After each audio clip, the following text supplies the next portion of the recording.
Everybody, welcome to this Board Game Life episode number 66, titled The Road to Gen Con.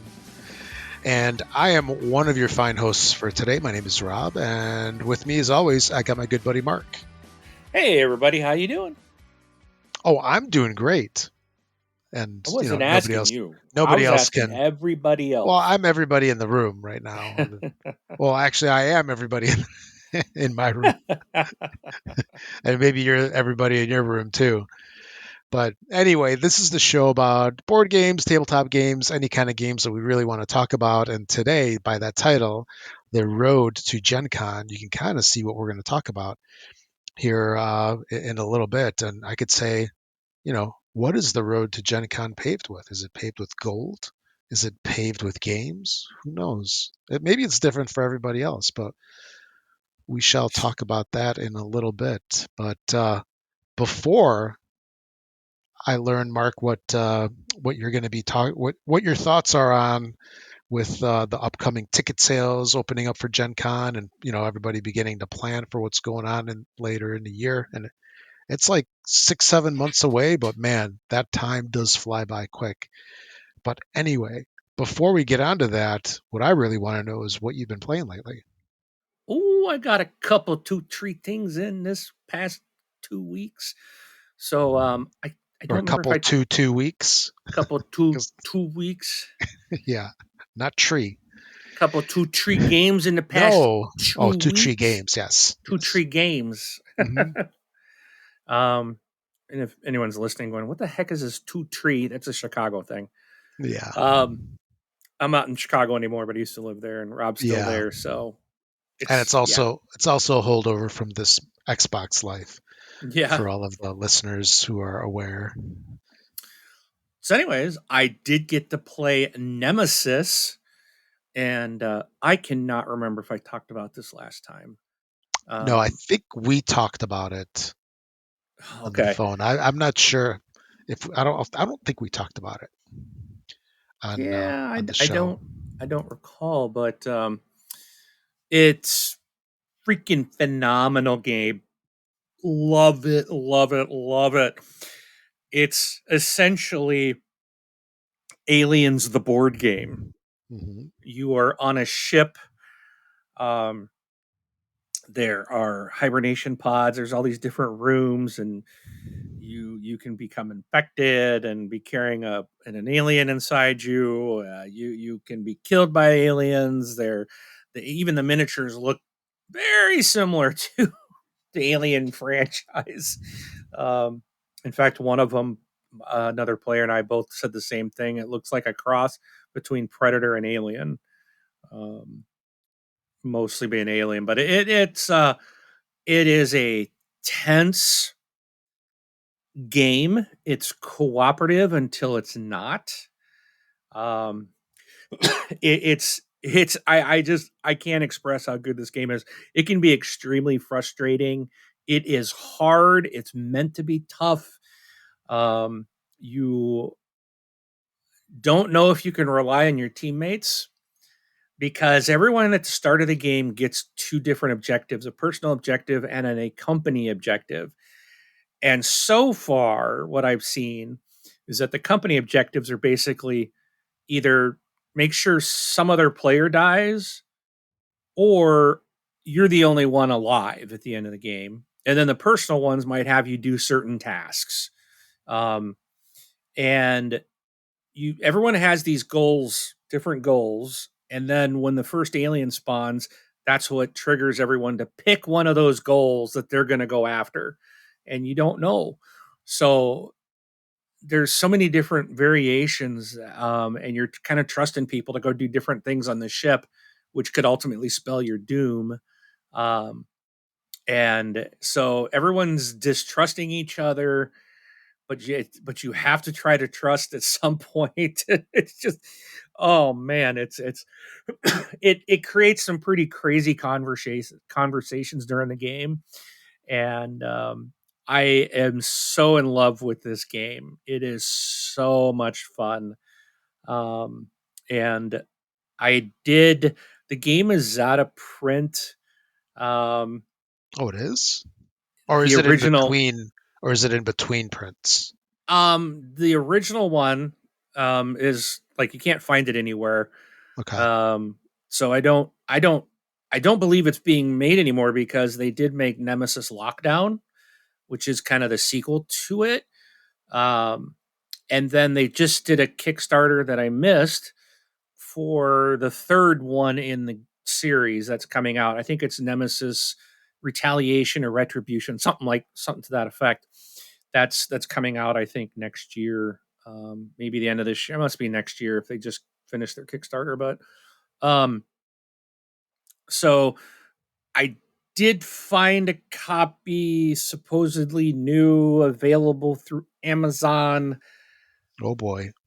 shipping from Amazon, but for some reason it's going to take a couple weeks for them to ship it. So I'm a little concerned. Because it's the counterfeiters are printing a new batch in China. Maybe Yeah. I am a little like, I guess we'll see. I'm hoping it's legit. I've heard about counterfeits. Yeah. But the thing that made me feel like it was okay is that it's like it's shipping from Amazon. I know that there's retailer people can sell and ship themselves through Amazon, but this is Yeah. like coming directly from Amazon, so it should be a legit copy. I hope. Well, yeah. So we'll So see if it so ever arrives. so the one thing that I've heard about Amazon is that the way that they warehouse is and I don't know if this is 100% accurate, so don't hold me to this, but they lump all the products together. So, for example, if you ship um, Ticket to Ride to them, it'll go in a holding area with all of the other copies of Ticket to Ride, like potentially in that warehouse, for example. And so then when games are sold, they are sold out of that bin or that spot. In the system, you have certain amount of copies. You know what I mean? It's like, Yeah. let's say your company or your retail store might have a certain amount of copies allotted to them, but they're housed in the same area so that potentially if somebody buys, let's say from Amazon, um, you know, you could be getting a legit copy or you could be getting a copy that is counterfeit that, came from some, shady store or some counterfeiter. And there was Yeah. actually some kind of push. I don't know whatever happened to this, but I thought I heard this like within the last couple of years of making some kind of verification system so that only legitimate games would have some kind of like sticker or something Yeah. that proved authenticity. One of those like hologram stickers or something like that are incredibly difficult to duplicate. But yeah, they were going to do something to try to curb that a little bit. But yeah, the way to, from what I've heard, is like to definitely tell that something is counterfeit is like, let's say if you have Ticket to Ride Legacy, right? Fairly Yeah. expensive game.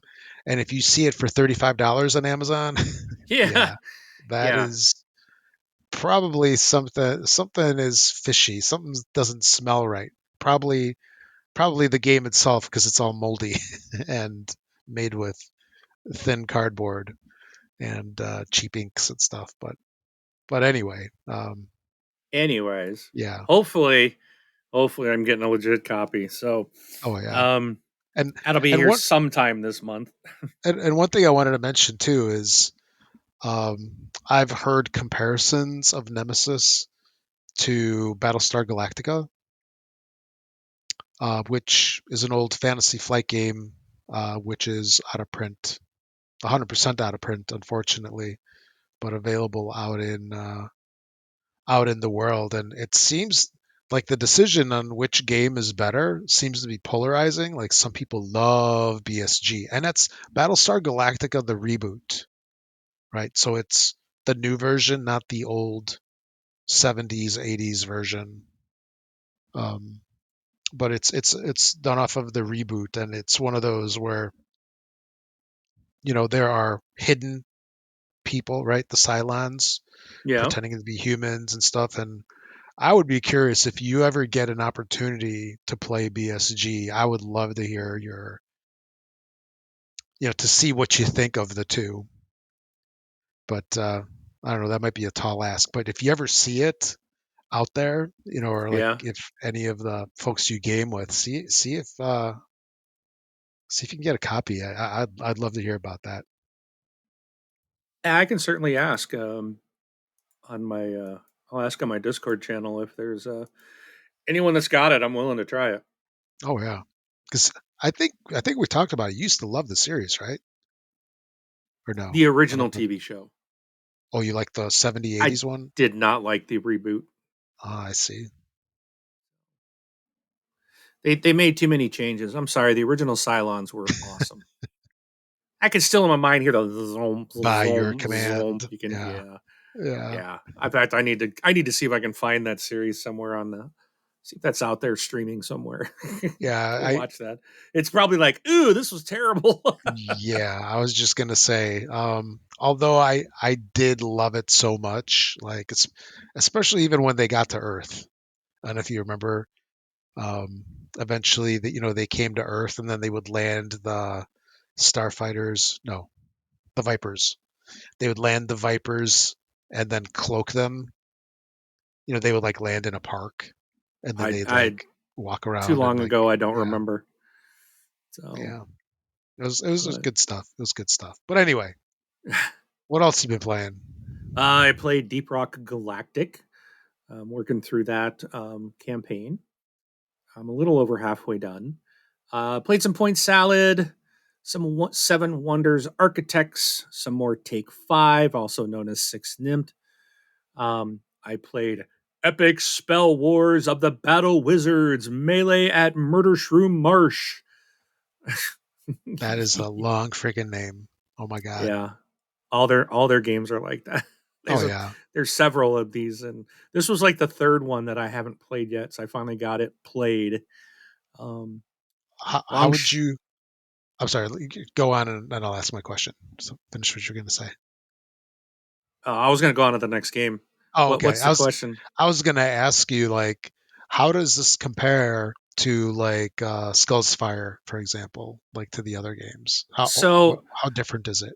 so Skull's Fire is, I think, the original one. Yeah. Then there's, I got to turn around and look at the other one. Um, I can't read that from here. I'm too blind. So, and I think Murder Shroom Marsh was the third one. And I like this one because they made some changes to speed the game up. So you Okay. can, when you defeat a wizard, you actually get a point. And so, because some of the games, if you've got like five people or more, I mean, it's tough to get to be the last wizard standing three times. So the games can take a long time, and you've got people that when they go out, they're just sitting there. So I this one when you take a wizard out, you gain a point, and it's like first person to 3 points wins. And that's what we did the other day. And it was just like, it's still the same game. It does add creatures, which you can have to take some damage. They can absorb the damage if you have a creature out in front of you. There's some different kind of unique things that they do with the spells. I think Murder Shroom Marsh is my favorite of the three. Um, I did not like the second one. Um, and I think it was just more because now I think that was mainly because the second time we played the second game and we had too many people and it just took forever. And I think that was really my distaste for it. Was like, man, this is just taking forever. So, Yeah. but they're all pretty much the same game. But I liked the Murder Shroom because of the ability to, they got the little point tokens, and that's a new rule in the game that you can to help speed it up. Okay. So, but I also played Long Shot, the dice game. Played some Code Names. Got some Gloomhaven back in after a few weeks, and we got our butts kicked again. We're struggling. We're at that point. It's like, you struggle the first game, and then you get rolling. You get the idea how to play. You get some powerful with. And we were just rolling and just destroying everything. And I mean, we had a couple games where it was like, ooh, it's going to be close, but we were cleaning house. And then like 2 weeks ago when we last played, we got defeated. It was like our first defeat from our very first attempt at the game. So we went back this last Saturday and got defeated, did a different mission and got defeated again. It's like, oh, it's just like we've leveled ourselves up to make the enemies harder. And it's just like, oof, it's kicking our behind right now. So, but we're still working our way through. We've got one of the other players is really close to retiring. So we're thinking once he retires his character, it'll actually lower the level of the monsters, because it'll lower his level. But he'll get a new character that he's already planning on which one to take. So we think we'll get back on the killing streak here soon. But it's been proven challenging. It's a great game. It's long. it's it's fun. Also played some Space Base, and some Dwarf Romantic. So quite a few things in. And then if everything goes right, I will be able to play a new game this week. My Dungeon Saga Origins, which I kickstarted, not fully realizing what it was. I've got a group. Looks like I'm getting a group together this Saturday that we're going to go through, and I'm going to play because it's like a 1v5, and I didn't realize that. I thought I really this is you can tell how new I was to the whole gaming when I kickstarted this thing. It was back when this whole Kickstarter and board game journey started. I thought it was like a D&D game that didn't require a dungeon master. And it sort of is, but there's still going to be one player who controls the dungeon. So it's like a zombicide game. You've got these tiles out in front of you. You've got doors and rooms, and you got 4 characters that have abilities, and they can buy weapons and upgrades and things like that. But you're rolling dice to do combat, but it's not like the 20 die. You're rolling like 6-sided dice, and so I think it's more of like a risk where you're rolling and have to, depending on who you're fighting, your dice, you roll better than their dice type of thing. But there is one guy that actually one person that runs the dungeon and the monsters, so they've got everything mapped out. They know where everything is, and then the other 4 people just kind of go through the board game essentially, and everyone takes a turn. So y'all have your turns, but and I was like, bummer, I didn't realize that. So I'm actually but I want to play it, spend a lot of money on it. It does look interesting. So I'm going to control the dungeon and the monsters this weekend and get some friends together, and they're going to run through the dungeon. So we'll see how that goes. So hopefully next episode, I can talk a bit more about that game. So, as it looks like it will be really fun. So, but that's what I played this week with a glimpse of what's to come next show. Very nice. Looking forward to seeing what's going to happen. Yeah. So, it's that time of the year again, meaning the beginning part of the year, which is the precursor to con season. Gen Con is Hey, just one of them. I got to interrupt real quick because our next episode will take place. Oh yeah, the day after I return from TBGL Con 24. Oh, that's right. The Chicago edition. Yes. So I'll be there in 8 days, 9 days, a week from Thursday. Yeah, week and a half. So I'm heading out to see Rob in Chicago, spend a few days out there. We're going to get our game on. I'm going to make sure his list is not blank like it is this week. I'm going to correct that. So I'm flying all the way to Chicago to make sure Rob plays some games just for you guys. And I think and gals. Largely our lists will be identical. I have a sneaking suspicion they're going to be very similar. Yes. Yeah. Although, we do cover 2 weeks. So if you get any gaming done, just prior to it, so yours might be a little bit longer, but. Yeah, I'm supposed to learn 2 new games tomorrow, new to me. Okay. Our group has already been like, someone put out hey, what are we going to play? I want to do these. And So it looks like we're going to try Citadels and Res Arcana tomorrow. Okay. Neither of which I've played. So I'm not familiar with Citadels, but Res Arcana is one I've heard a lot about that I've been wanting to try. Mhm. So cool. So I'll be learning both of those tomorrow. Okay.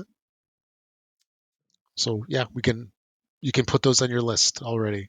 Yeah. And I can say one thing about TBGL Con, and that's we can't go to Portillo's every day.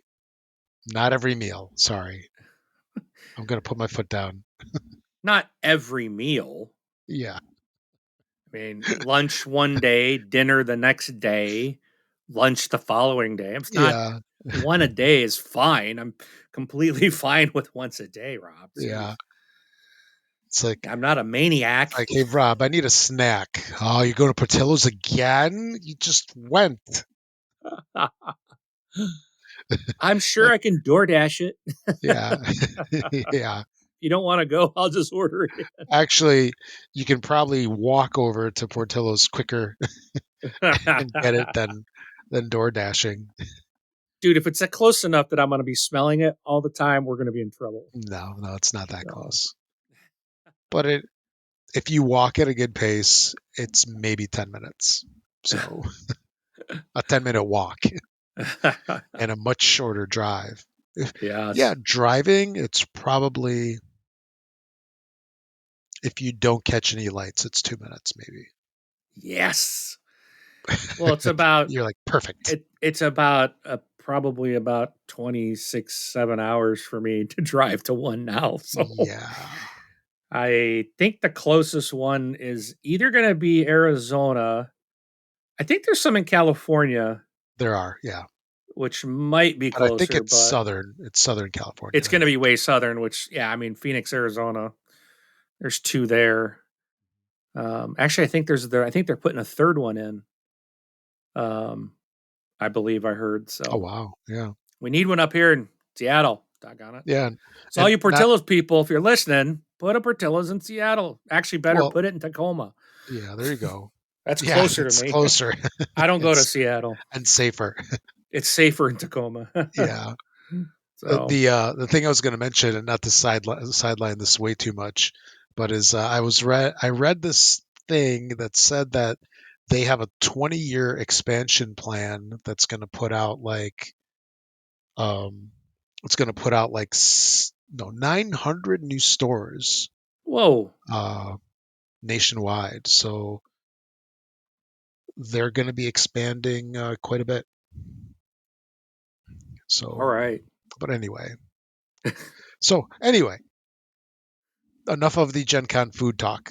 Well, that'll be like during Gen Con where you're like, we're going to Bona Beef, we're going to Bona Beef, we're going to Bona Beef, and Nope. Giordano's Nope. and Rico Benny's. Portillo's, Rica Benny's, and Giordano's. Yeah, now Rico Benny's is not close by any means, so that's more of a time commitment. But Okay. anyway, so so anyway, we're at the beginning of Gen Con and con season as a whole.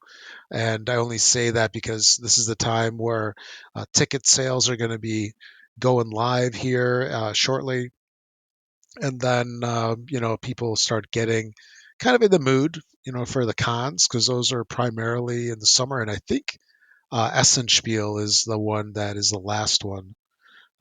That's like in October, I believe, like mid-October.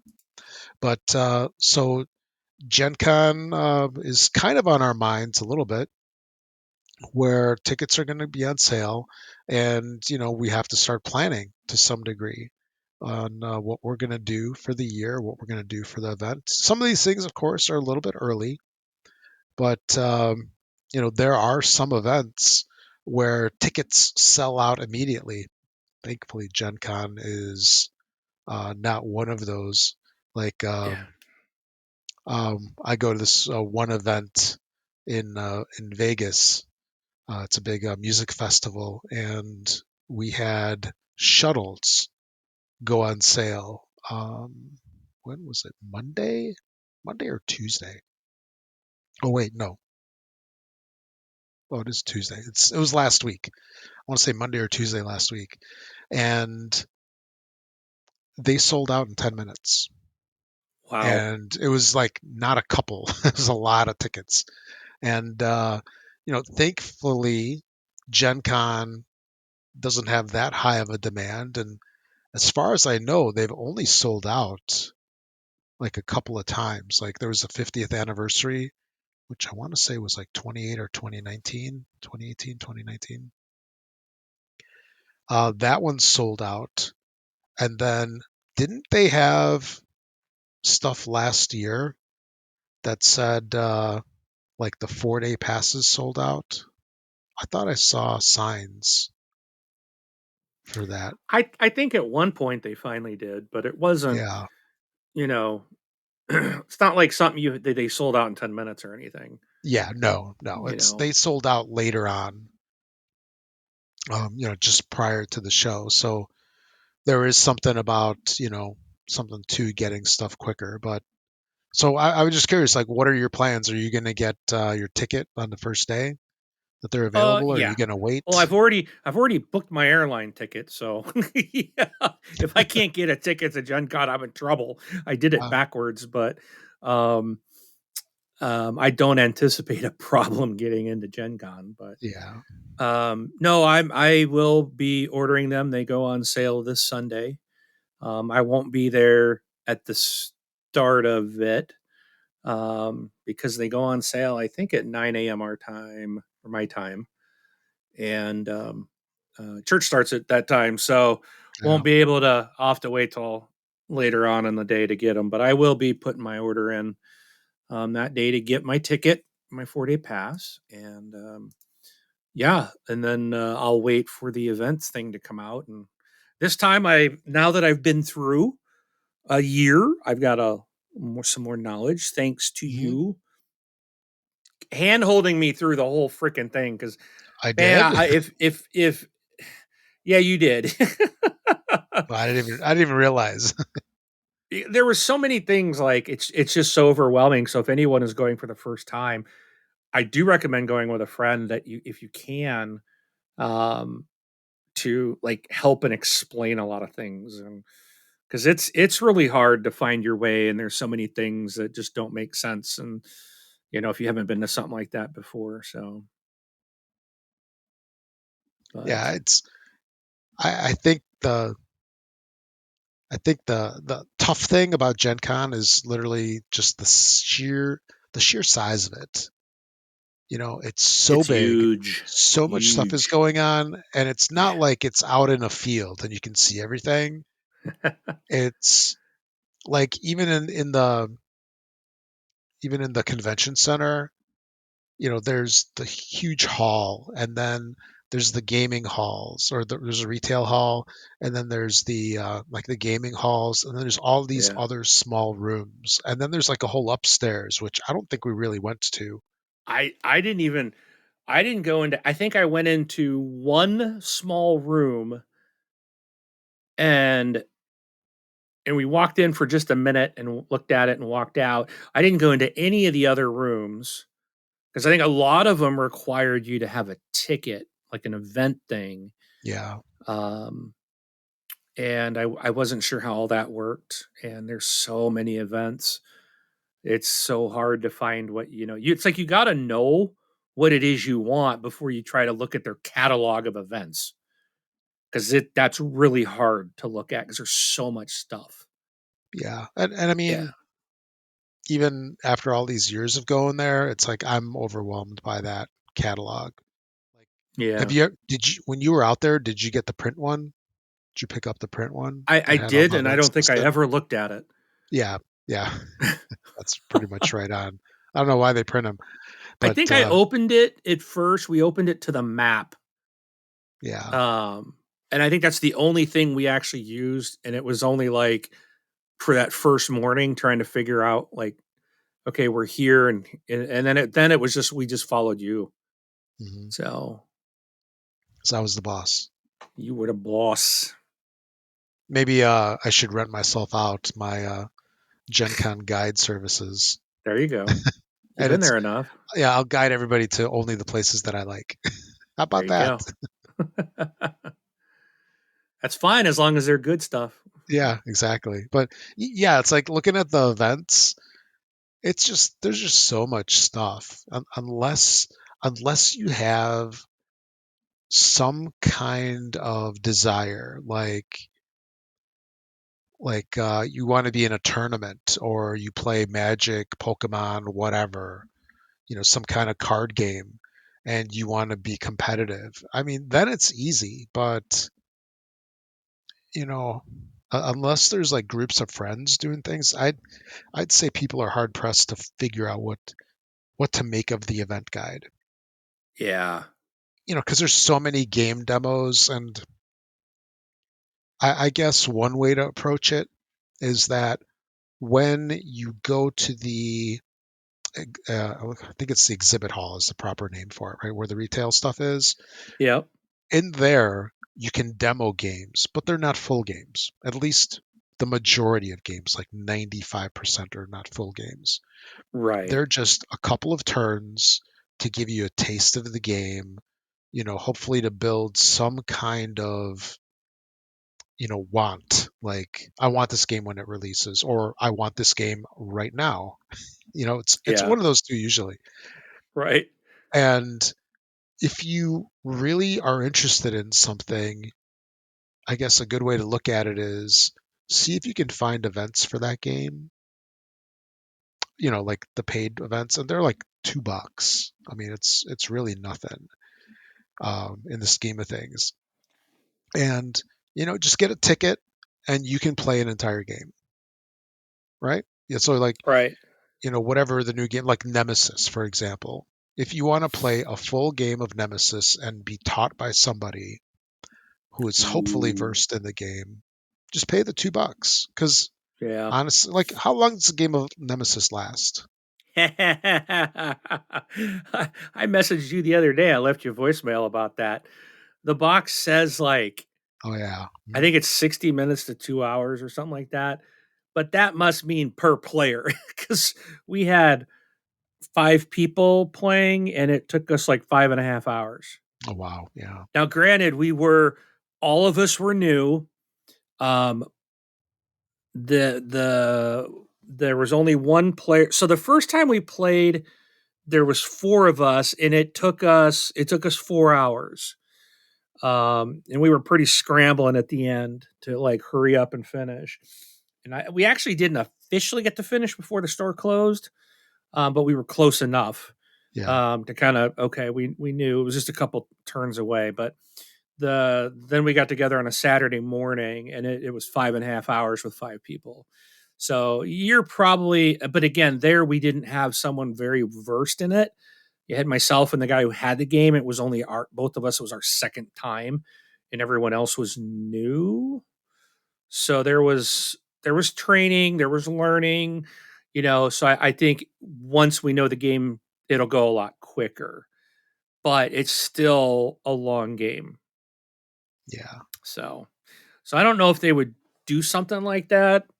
I don't know, but I would definitely pay to sit and play, something like that there that is Hmm. involved and takes. You can ask your questions and learn from that. I know Franco did that with I think Scythe. Oh yeah. He went and joined a paid to learn how to play Scythe, Oh, that's right. which is a That's when he really good way to disappeared. do it. Yeah. Oh yeah. Yeah, yeah, because if you I think it was one of those that was interested in, and then when he was done, he was like, "Yeah, it was okay," but he realized it wasn't. I think he's something he didn't really want to purchase. So he saved himself A 60 lot of bucks money. or 58 Yep. bucks. Yeah. So it's a great way. So that's kind of too. I'll have to look at what's available to play and sign up for some stuff. Well, I think you almost need to do it in the other direction, where kind of see what games interest you that are coming out at Gen Con, right? So like new Right. releases or games Right. that are coming real soon or that are available at Gen Con, and then those are the ones To sign that up for. Right. yeah, those are the ones you look for. or games that you're like, hey, I wish that I could get this game. Or how about this? Let's do this for Gen Con. If or let's do this anyway. At Gen Con, let's see if we can find a BSG and we'll just go play it. Okay. Right? Battlestar Galactica. Yep. Yeah.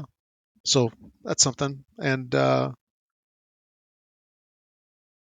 that will give us a start for something. Because yeah, I've always passed on those, and maybe it's a good way for me to do my first event game. Yeah, But I think it'll be fun. I'd like to do that.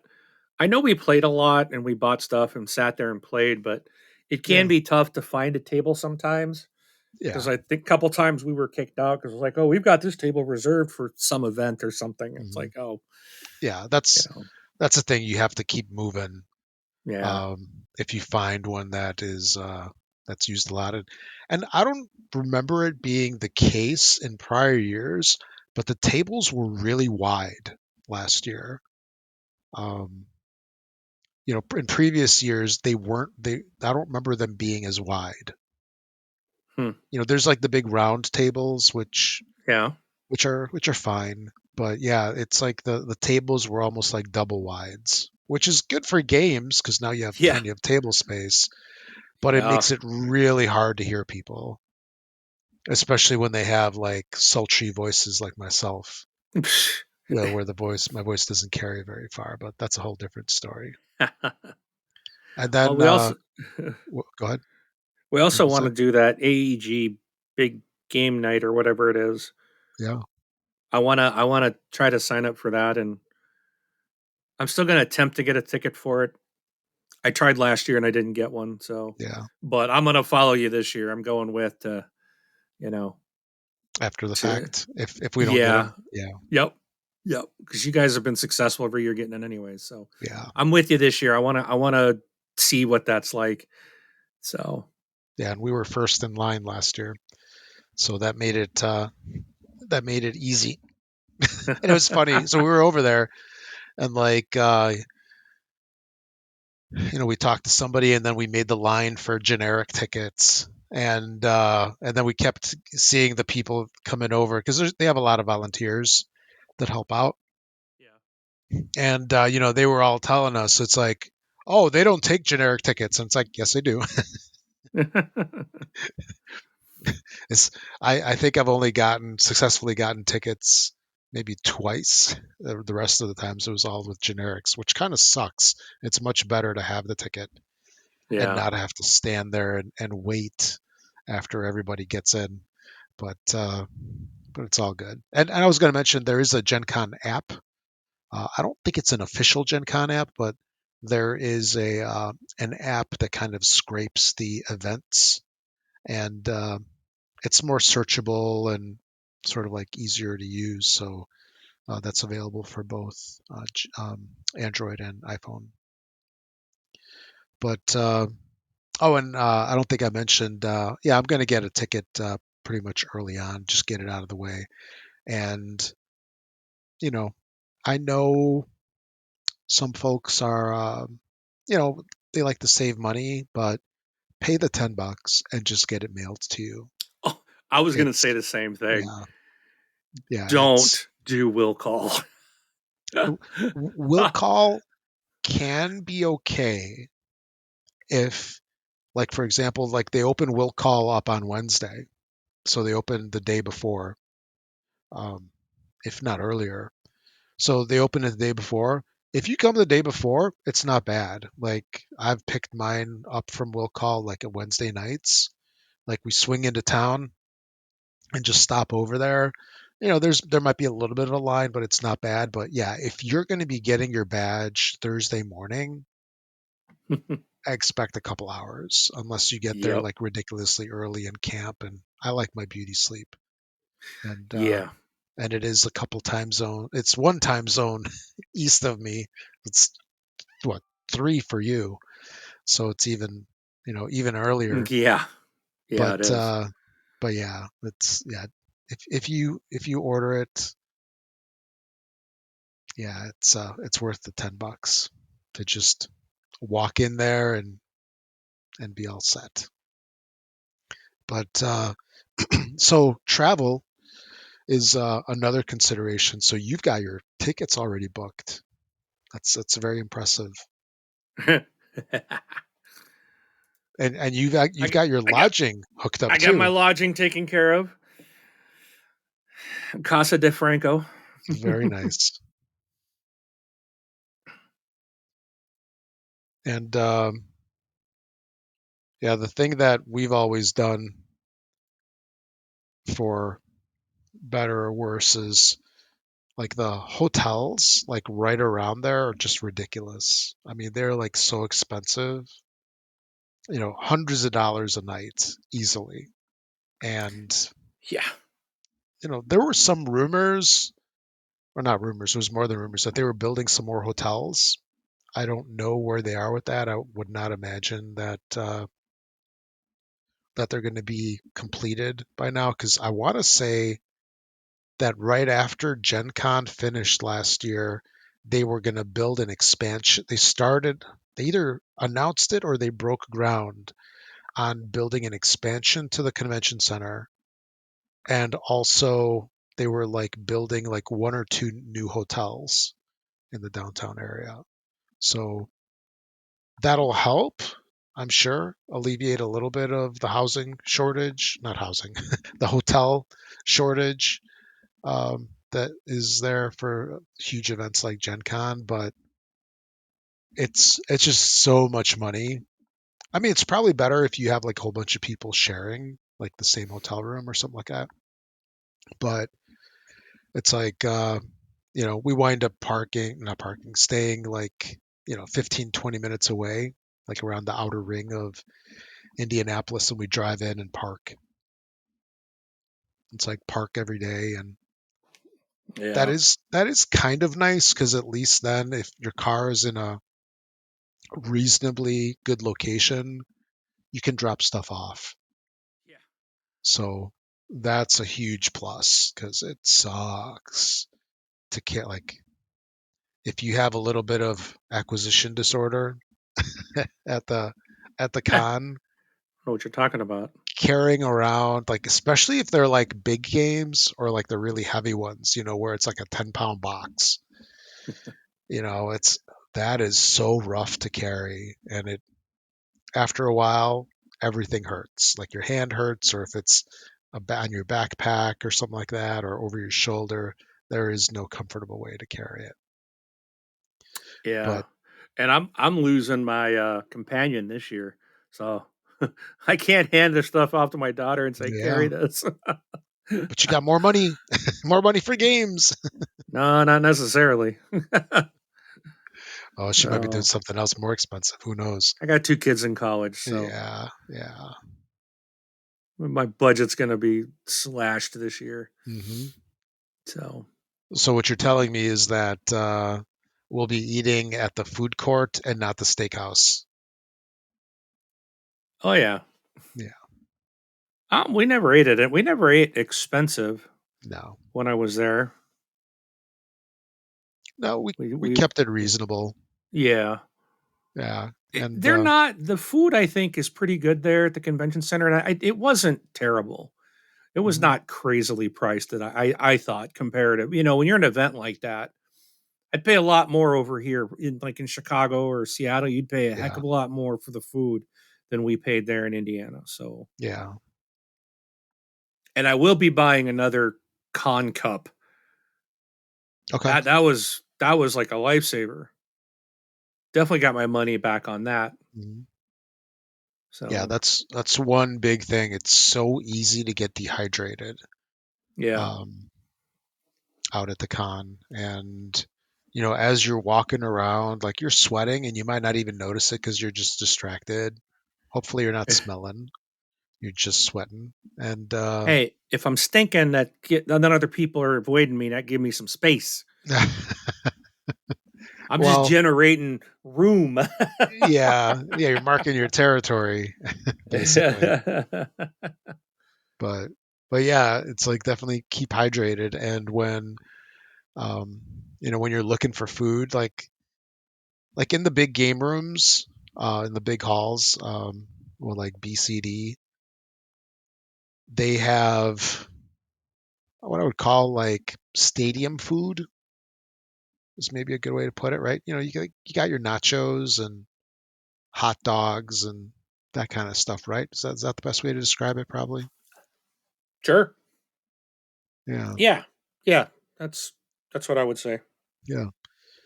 And then they have an area for coffee. Then outside of that, there's the big food truck area, which this past year they moved it over by Lucas Oil Stadium. Prior to that, it was on that street that was under construction.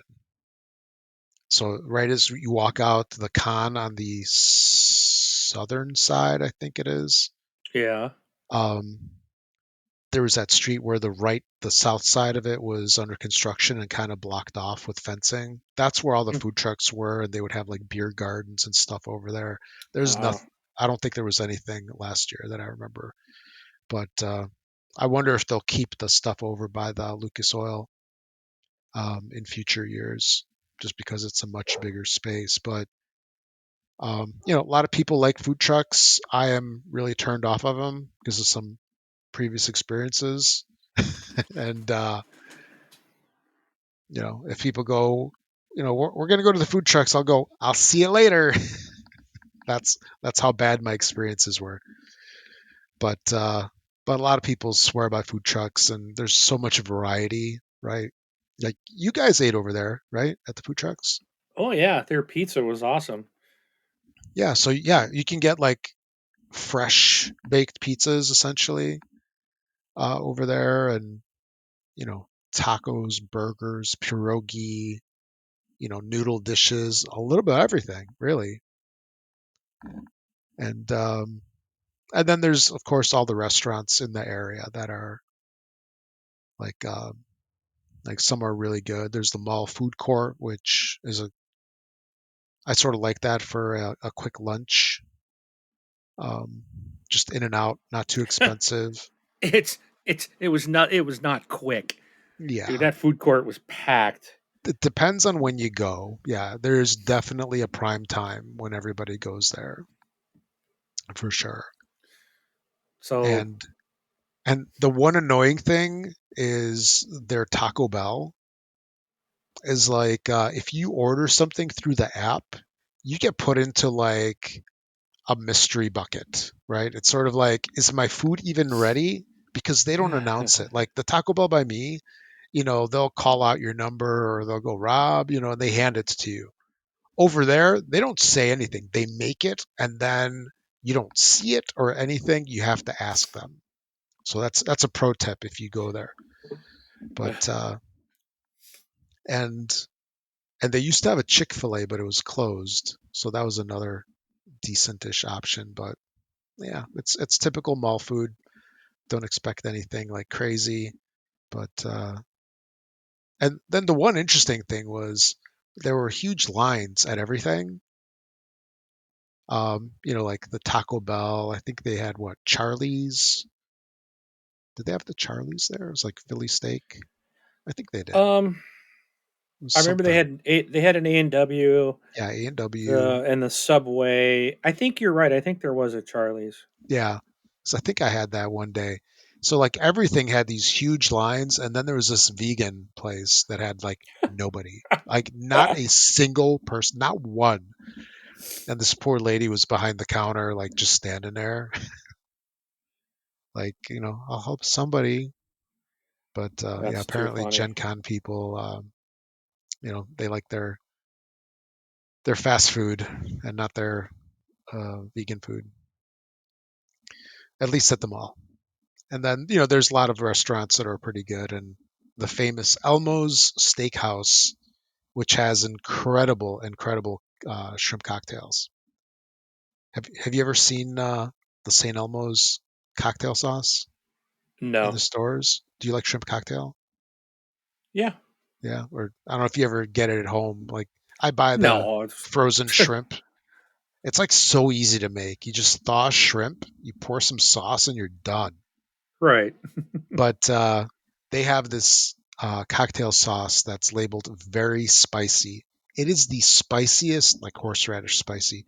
It's the spiciest cocktail sauce you'll like ever have. Like it'll bring tears to your eyes. And it tastes so good and so spicy. But anyway, yeah, that's that's like the food section and some just some considerations. And you could lastly, like if you have a car, you could always just bring a cooler. Yeah, You know, that's true. save a couple bucks and spend them on games instead. Best advice ever. Yeah. The more Yes. money for games, the better. More games, the better. Yeah. And then, we kind of touched on gaming over there, and I'm curious, like, in terms of game playing, both at the con, like in the exhibit hall, and outside of it. I'm just curious, like, what are you thinking of doing this year? You thinking about doing anything different? I know you had alluded to a couple of things. I I would like to spend more time playing games, Yeah. but the I think the most fun I had was when we played Thunder Road Vendetta at Franco's house. Oh yeah. That was just so much fun, and it was you didn't have so much noise, you know, and it's so distracting at the con because there's so much going on that even when you're trying to play, you I can't help but looking around.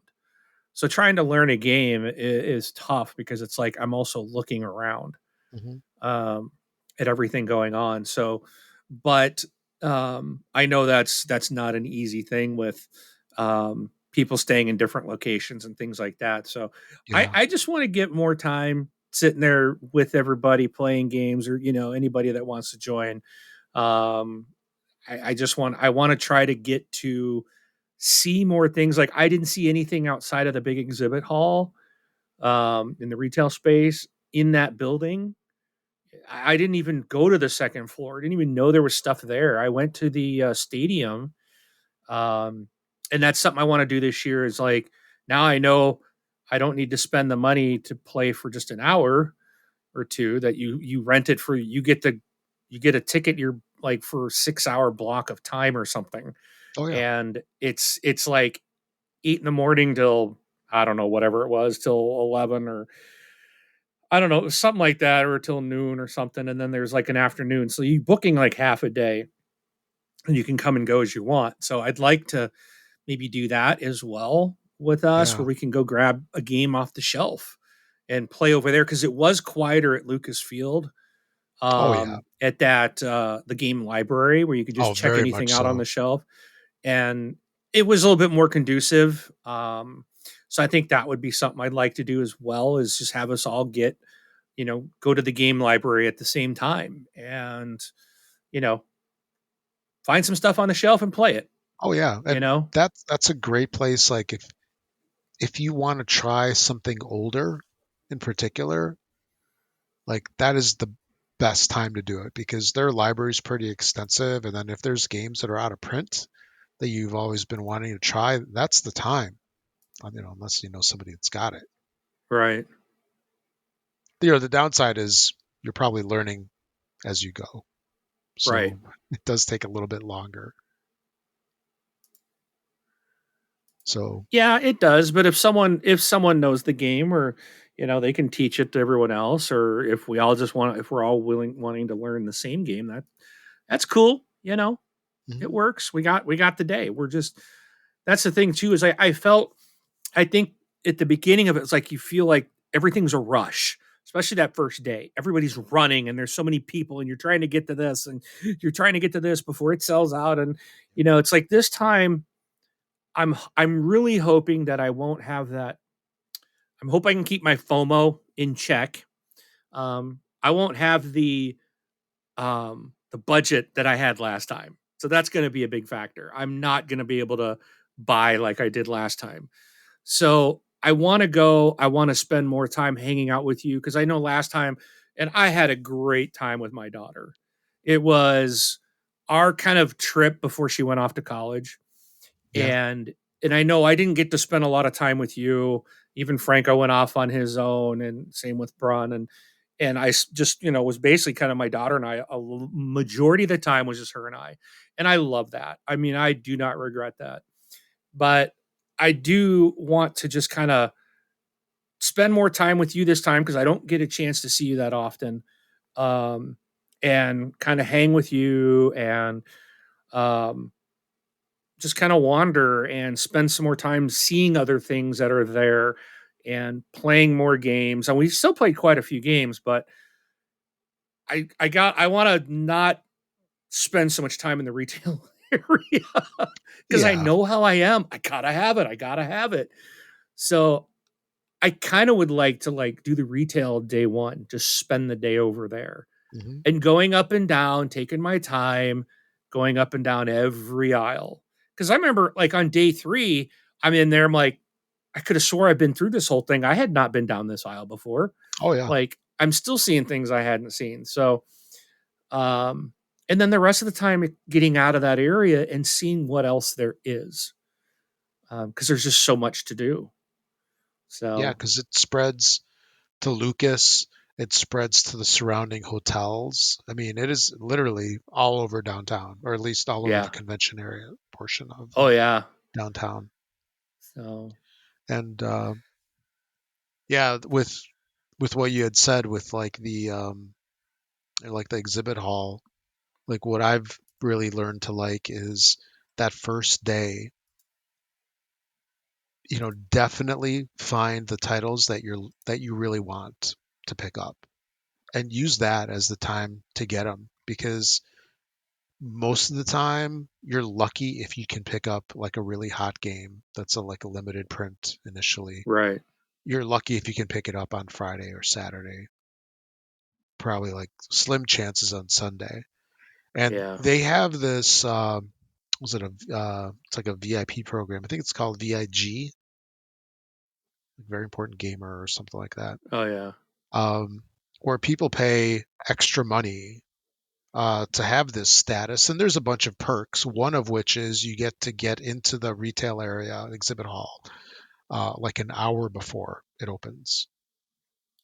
So Yeah. there were some games that sold out before the exhibit hall opened. And right. that's because all the VIGs bought them up.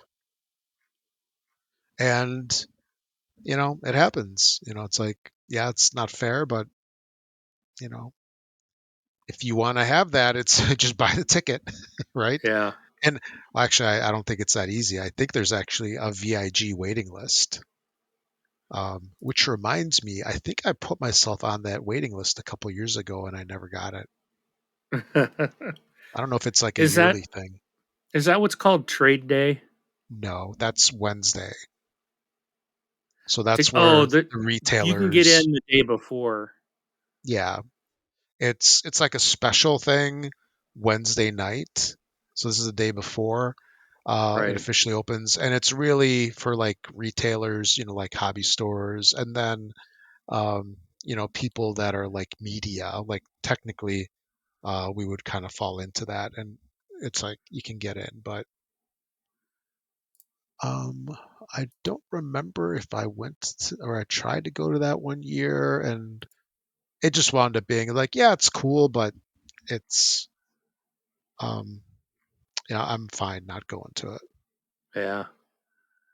But but yeah, the one thing that I would say, and this is what I've been kind of like enjoying the last couple of years, or not last couple of years, probably the last 8 years, is I'll go there Thursday with the intent purpose of buying games, and I know exactly where they are. It's like I know the game that I want, I know that it's available, and I know where it's at in the exhibit hall, and then I plan. Okay, I'm going to 1200 to pick up this game, and then I'm going to 1600 to pick up this game, and then like the third most wanted game is at 200, so I'll book it over to the left side, and I'll have my plan. And then once I have my games, then I'll be like, okay, let's start walking the hall, start from one side of the building, and just walk up and down. And I don't like to look at everything. It's like, the paintings are cool, but I'm not interested in that, or the books.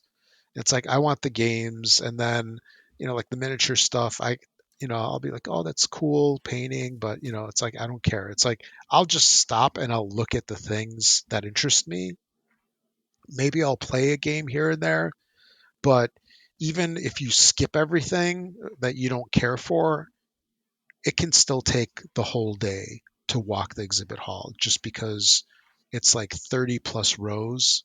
And, when you sit So there and many you get, people. yeah, and you get caught up and, in the spiel that the people are like, pitching or explaining their games. Come on, sit down, play for 20 minutes, or you're waiting for the table to free up. It still takes a long time.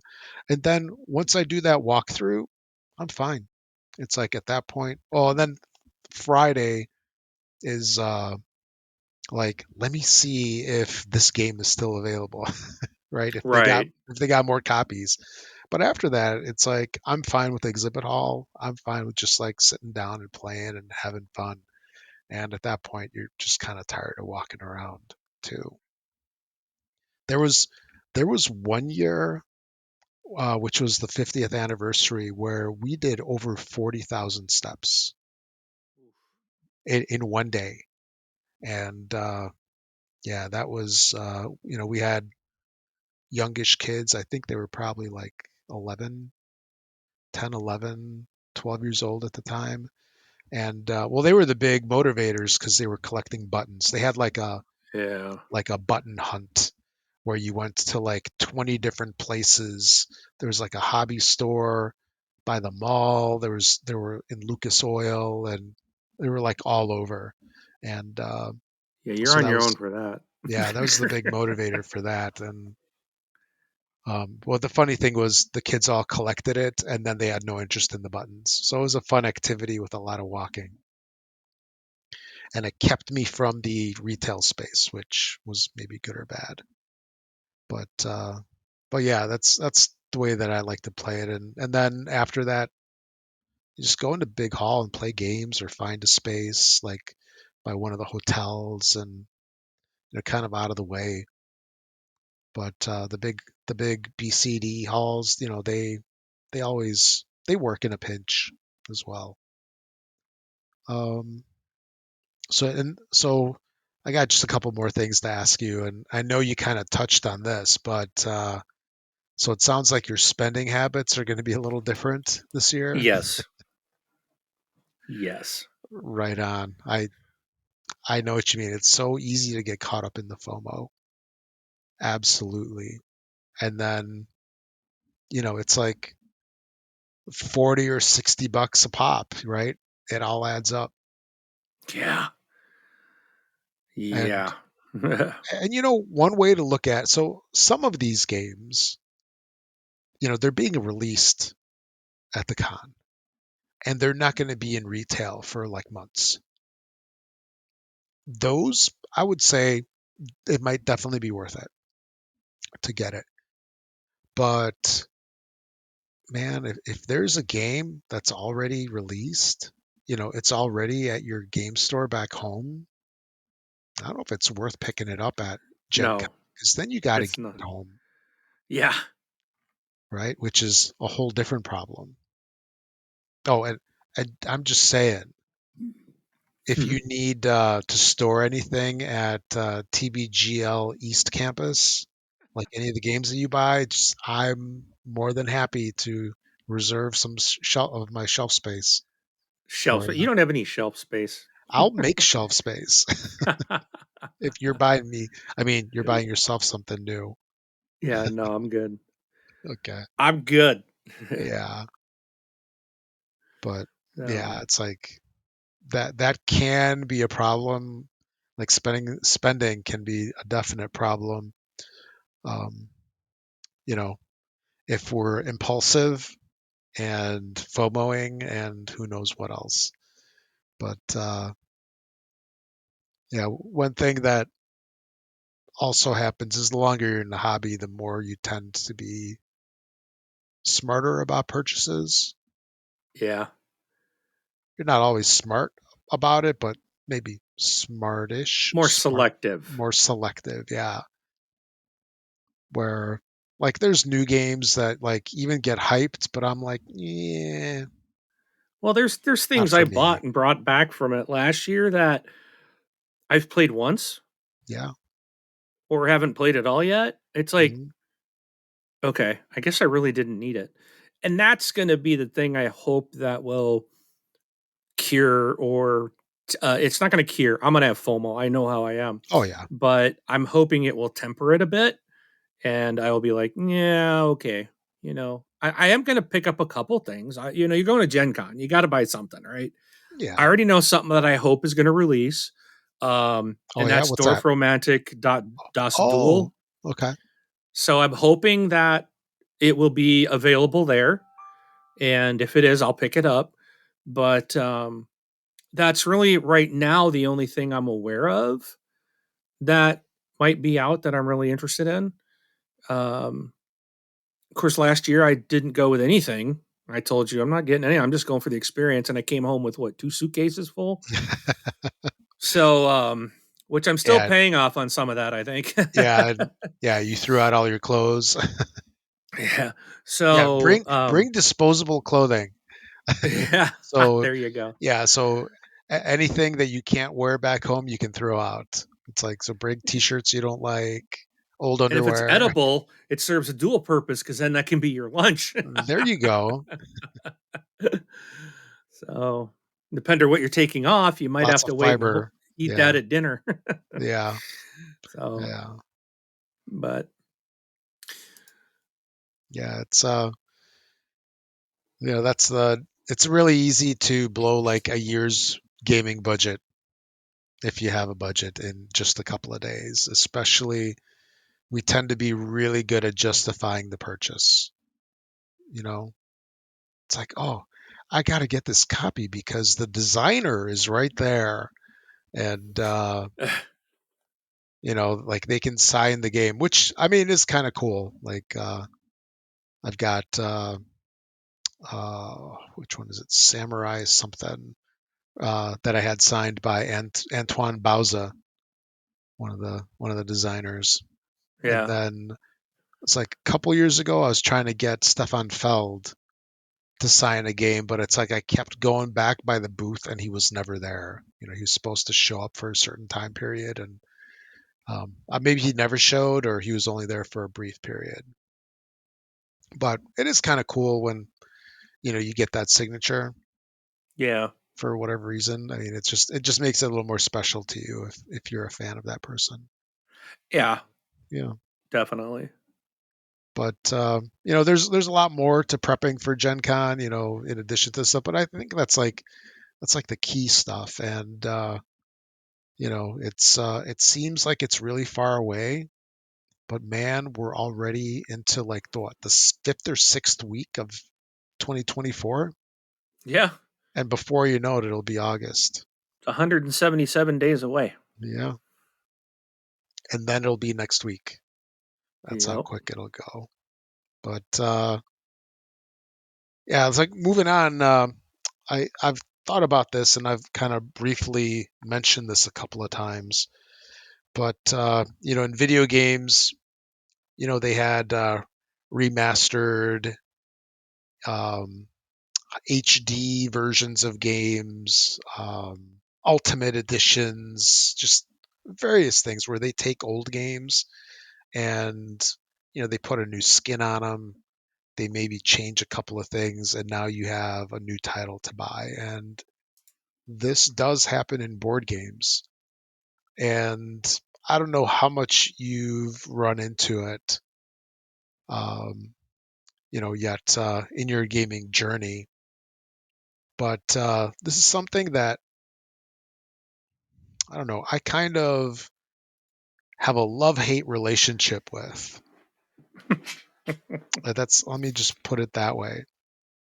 And like, there's a bunch of companies in particular. I have one in mind. I'm not going to name them. I mean, not that it really matters or anything like that. But there's a bunch of companies that will release a game and then like a year or two later, they come out with like an upgraded version of it. Okay. So basically, same game. They've changed some of the rules, like tweaked the rules a little bit. They've changed the components, and now you have a new game. And then if it's a game that you like, there's the conundrum Yeah. of, do you get the new version? And for quite a while, for a couple years there, I would be like, yeah. So, I get the new version, and then like 2 years later, what do you know? There's a new version. So, like, I'll use Descent from FFG as an example. This wasn't the company I was talking about, but they came out with Descent, and then there's like a Descent 2.0, uh, and then they made recently, well, not recently, like within the last 2 years, they came out with a game which was effectively Descent 3.0. And I actually have all I have all three. Oh, And wow. yeah, and the argument is, well, it's not the same game, but it's pretty darn close enough when you consider all things.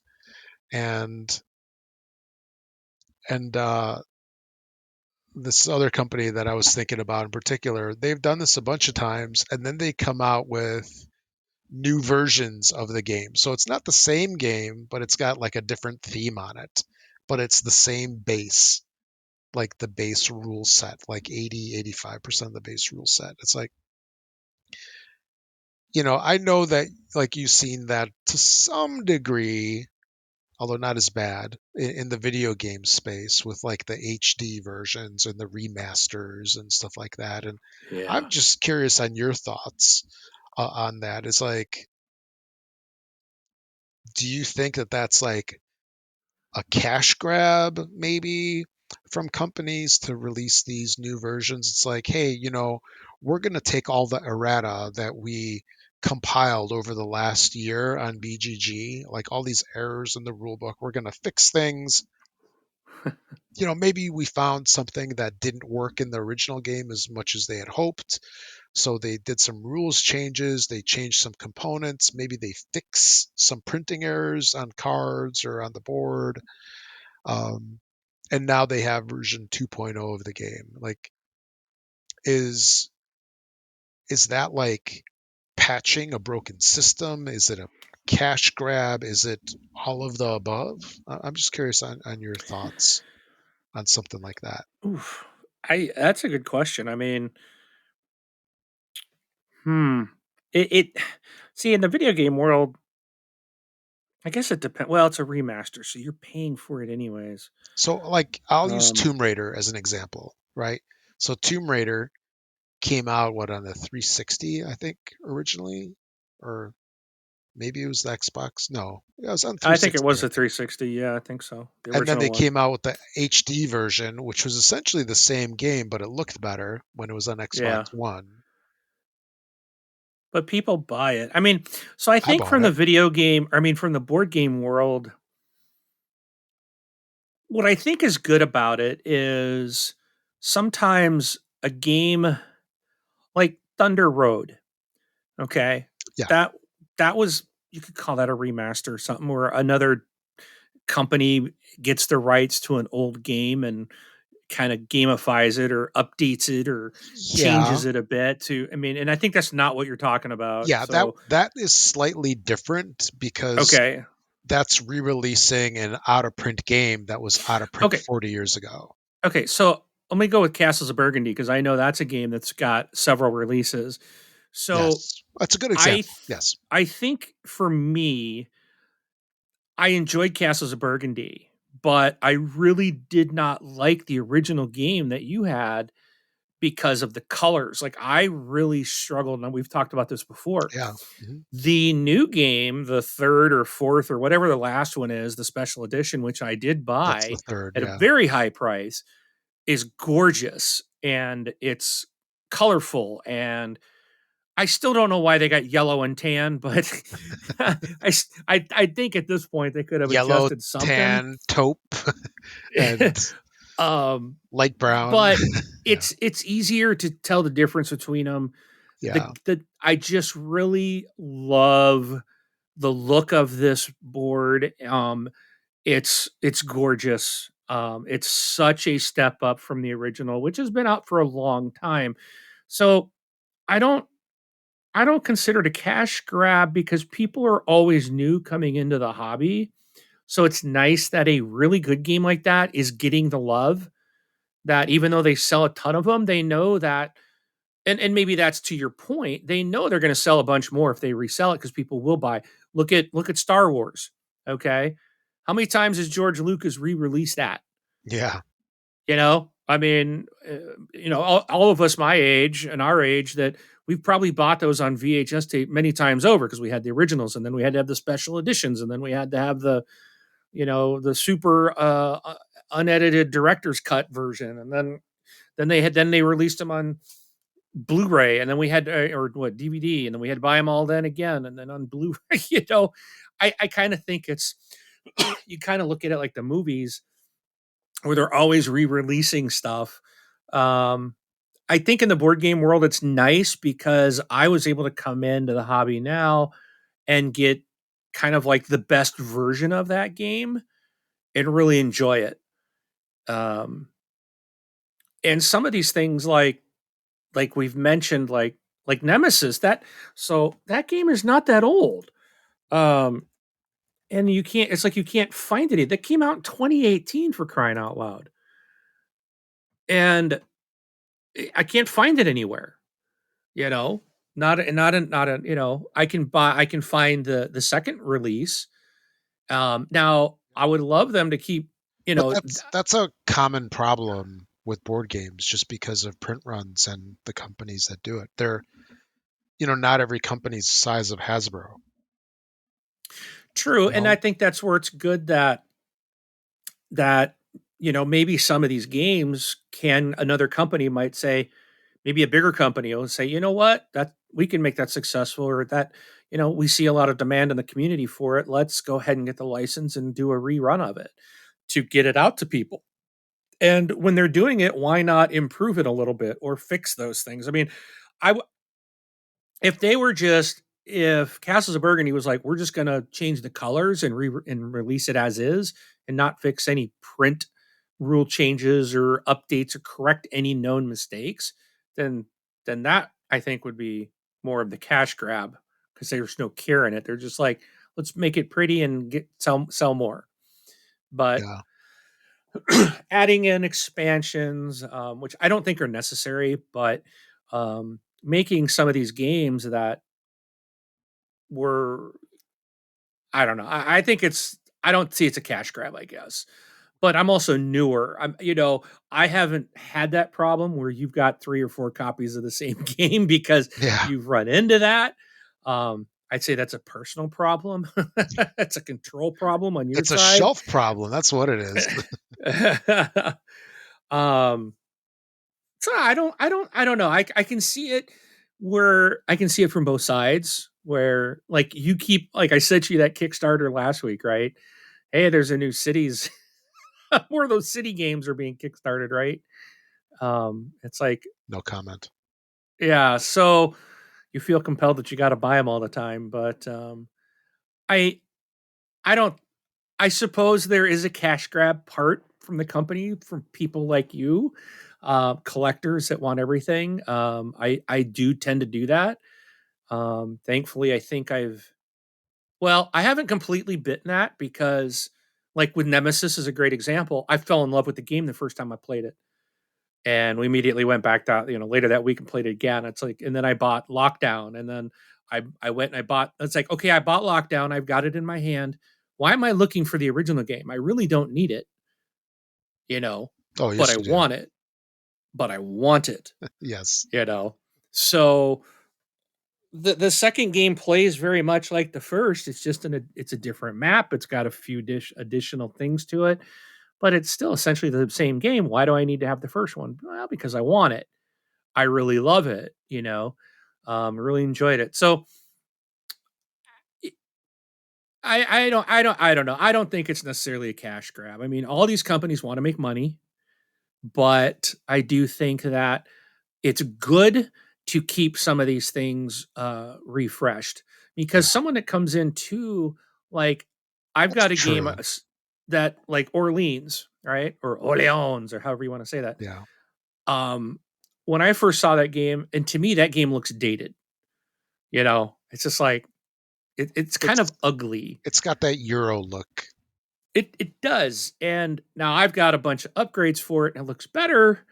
um and I think having that game maybe get a reprint could maybe help it.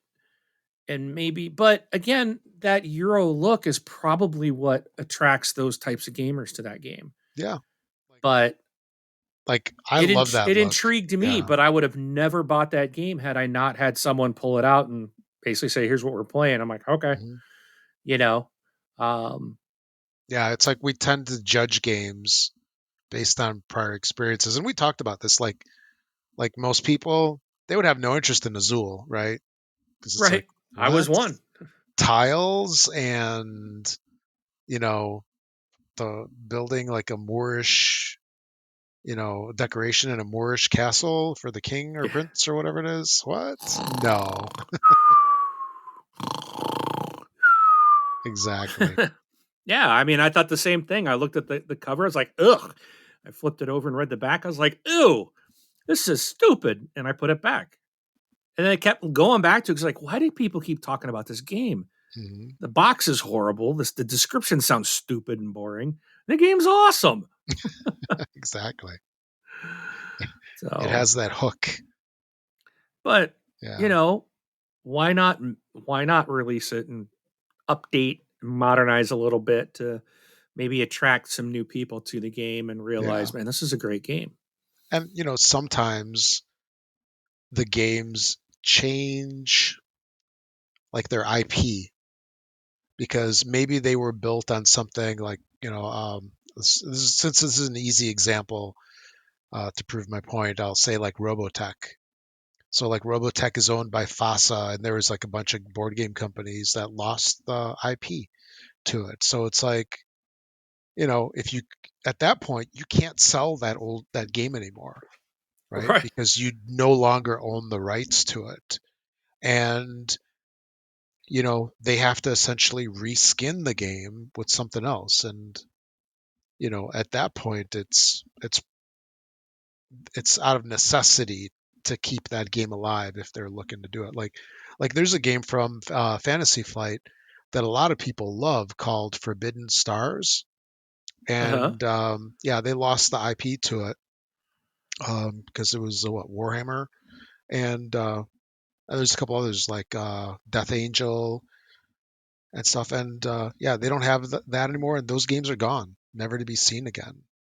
Yeah. But if they get redone in a different form, then they get to live on forever. Actually, there was it Fantasy Flight? They redid Dune. So based off the Frank Herbert books, they redid it as I think in the Twilight Imperium universe. I don't remember the something Rex or something like that. But anyway, so there are ways that games can be rebuilt, under a different skin, essentially, just because out of necessity, because they lost an IP. But another thing I wanted to mention is, we talked about enhanced editions, right? So Castles of Burgundy, prime example, right? There was the original. Actually, I want to say there's four releases. So there was original German release, which I got because mine says Die Burgund von Burgund um, on it. Then there's the release that came out a little bit later that's got like the English on it. So we can say that almost counts as the same because the games are essentially the same. And then the anniversary edition came out, which did make some changes. And Aaliyah has released a bunch of anniversary editions. Like I've got, what's that one game? Something Dragon. I'm drawing a blank. It's late. I'm tired, and I'm starting to fade here. But I can't remember the name. Something Dragon. Anyway, so there's that game. So they came out slightly improved, and they have all the expansions in it. But it's exactly the same game, and it's like I've I bought the new version of the Dragon game, and it's why because it's the new version. It has all the expansions built into it. I don't have to seek them out in my completionist that that can mania. be nice. Yeah, Yeah. and so enhanced editions, deluxe editions, they do kind of make sense, and I've gotten caught up in that quite a bit. And then lastly, there haven't been a lot of games that have used this, I'll call it tactic, and that's upgrade packs. And I wish more companies would do that. And I know financially it might not make sense to do that, right? Because it costs money. But what do you think about, like, for example, this is probably not the best example, but it illustrates the point.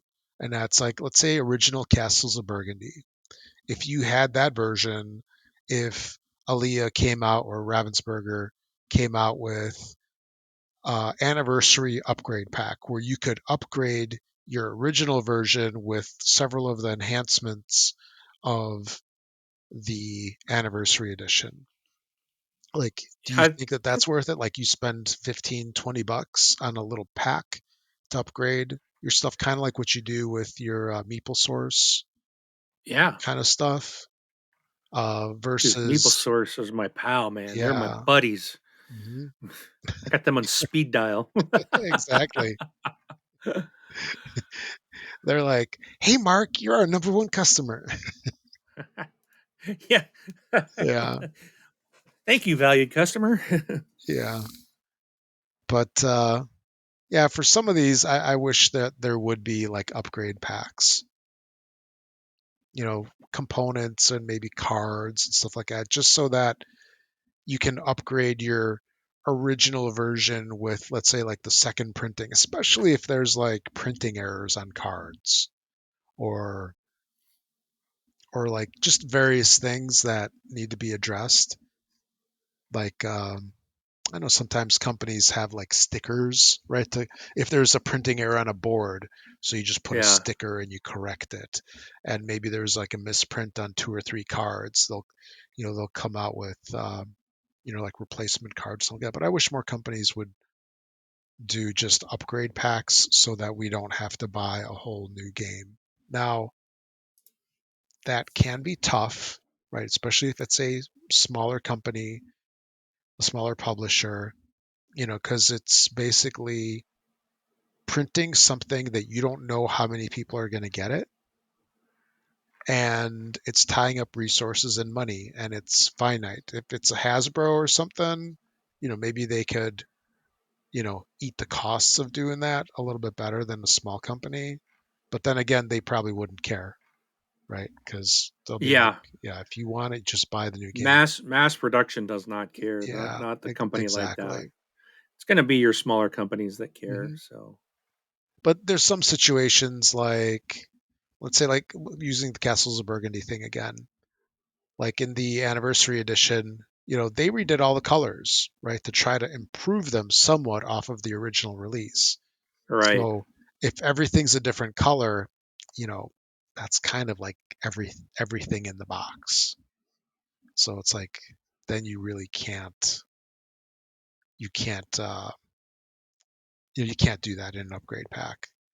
But yeah, when the Descent 2.0 came out, they actually had an upgrade pack to upgrade the original Descent to kind of 2.0. It was a small little box. I picked that up, and then I bought 2.0 after that. Yeah. So it was kind of redundant, but yeah. I was just wondering on what some of your See, it's people. thoughts were on See, that. you're part of the problem. I You're talking am. about cash grab, but you give them your money every time they release something. It's not a cash grab if I'm like willingly saying take my money. No, but I just look at it now, like nowadays, looking back at my behavior, my purchasing habits from like 5, 6, 7, 8 years ago. It's like I just look back at it and go, like, what was I thinking? Well, I know what I was thinking, but still, it's like, why did I Must do have that? it now. Yeah, yeah, um, especially if you do the rounds at a game store. Like I used to go to like a couple of game stores, kind of like, I had nothing to do in the afternoon or I'm driving by. It's like, yeah, let me stop by and just walk around and look. It's Yeah. therapeutic. Do you know what I mean? It's like you're walking through the stacks and, kind of like you pick up a box, you flip it around, look at the back of it. Oh, yeah, this looks pretty cool. And, you know, you do that a couple of times, you pick up the same game Yep. and then it comes home with you. Or the even worse, more horrific thing that can happen is that, you know, you look at a game, like you go over to your friendly neighborhood gaming store and you look at the box and you're like, oh, no, I'm not going to get this. And then you go back like 3 days later and like, I'm going to get that. And it's not there. It's gone. Yeah. Somebody bought it. It Yep. was probably me. But yeah, somebody bought it and now you don't know when you're going to get it back. It's like Flamecraft, right? That was a game that I saw at the store and then it's like I didn't see it again for almost a year. And it's sort of like you wish you had it and but whatever. Anyway, so enough of that. Then last thing I wanted to mention is, and you kind of like did a spoiler of this. Oh, did I? Yeah. And I titled this in our show notes, Oops, I Did It Again. Oh. Yeah. So Queen Games fired up their City Collection Kickstarter today. Oh. And I know when you sent me that thing that the two new games that were coming out, which so this is I think 7 and 8, games 7 and 8 in the Stefan Feld City Collection. It's Nassau and Kathmandu. These are the two, and they're brand new. So they're brand new games. They're not Oh, well redos of then old you can games. that's you can justify it then. Yes, Eh? absolutely. So I remember when you sent me that thing. I didn't know that they were coming out. Well, I knew that they had more in the works, but it was always like in the future, not right now. And you sent me that thing, and I'm like, oh man, we'll see what happens. Okay. And I didn't even like look. I did not even like research the games, what they were about, or anything like that. I knew they were coming, and I was kind of dreading it. And then I got the email this morning. Queen Games launched new Stefan Feld City Collection, and I just went on the site and I just backed it because I'm 6 games deep into this thing, and it's like Dude, it. it's 797% funded Oh yeah, already. it's It's yeah, got 22 days to go. yeah. It's yeah. They're almost at 200,000. 753 backers. I'm one of them, and 22 days to go as well. So so and I was thinking about this, and I'm like, man, it's it's like I almost don't like the situation that I'm in, but it's not stopping me from backing it. Where so like here's the thing, and I know I've talked about this Whoa. before. What? Did you go did you go all in on the Stefan Feld City Collection Deluxe bundle? Maybe I don't know. That's the big boy. Oh no, no. Oh my Oh goodness. wow. Yeah, that is That's a woo. Yeah, Oofda. yeah, that's a doozy. But Uh, so with all of these games, they come up with the regular air quote edition, and then there's the deluxe edition. So right. I'm at like I'll say a quandary. Man, look at me, conundrum and quandary in the same episode.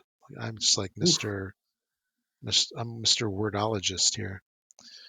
Anyway, so I have 6 of the series of 8 so far, and they're all the deluxe. I can't just get the regular editions. It's like not that I'm collecting them, but it's just like a matter of stupid principle. It's like I feel Eh, compelled to keep going and getting the rest of them, and at the same level. And I got to say one thing: they annoyed me a little bit with the last one. So originally they had these really nice inserts as part of the deluxe kits. They were like the molded inserts that fit everything really nice. Although they could have done a better job telling you where everything goes, so you have to hmm. kind of like figure out where to put things. But last time they came up with this eco-friendly storage solution, which is basically a bunch of boxes with these like they're like small boxes. So you take your Yeah. components and then there's like a small, let's say 4x6 box, and you have maybe like a couple of these, and then you put in little dividers in there. So you punch out these cardboard pieces and you build a bunch of dividers, and you store all your components in there. It's like I don't think I like that as much as the inserts. And they're trying to label it as an eco-friendly. It's if you're looking at the if you're looking at the campaign, you'll see it in there. Like they have, I see it. Yeah. yeah. So it's just a bunch of little boxes that kind of fit in there, and they're trying to label it as like a plus, but I don't know. I really like the regular inserts with the covers. Kind of like um, Castles of Burgundy has, Right. and you know those things have their own problems because none of Eh, these companies seem to tell you where to put stuff. They design these inserts, and then it's like a mystery of where to put all these different pieces. But yeah, I'm sort of disappointed to see this eco-friendly storage solution still, Yeah. just because it's uh, it's not as nice as it's kind of a pain. Is the much more of a pain than the inserts. But yeah, I just thought I'd mention that. Yeah, I got suckered into another thing, and yeah, I just wonder if this is going to be in typical Queen Games style, where we'll get these games in just a couple of weeks or a couple months, which is good and bad because it's basically a pre-order system, and I think It we talked it about that. says estimated delivery October 2024. Yeah, there you go. So So they're probably just wrapping up production yeah. soon, I and like then that though. I think that's a good idea. Like you're not waiting as long, and with these guys, you're going to get your game. oh yeah, oh absolutely, and there are some games I backed one game I want to say over a year ago, and they're still like messing around with sending files to the printers. It's like they were legitimately like not even done with the game. They're still developing the game like a year later. And I won't say that's annoying, but there's sort of an expectation that you're going to get the game within a year. Do you know what I mean? Or am I kind of just in La La Land? Yeah, no, I understand what you mean.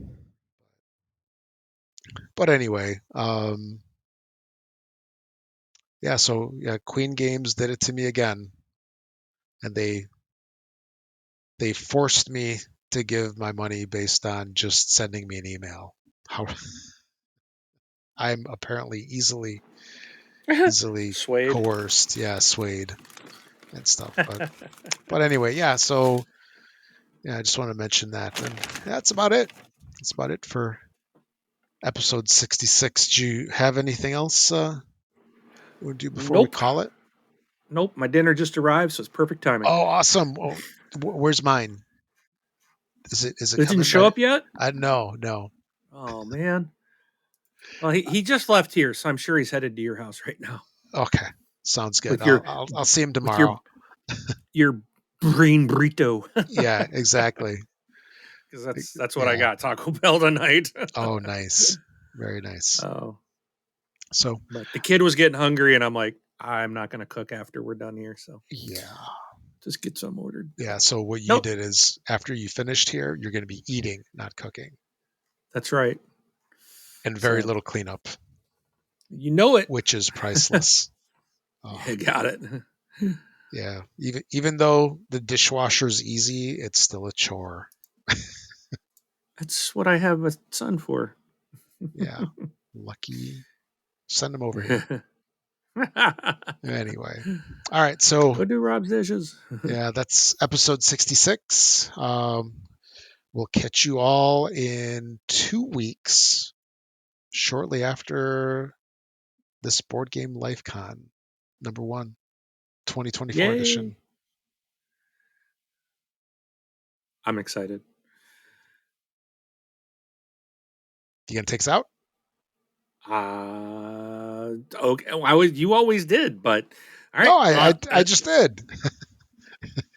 You say We're goodbye? we're still new to this, Oh, folks. We're still new to this, folks. I'm distracted by food. All right. Yeah, I am Mark. We'll see you you could at have the been table. you could have been eating already.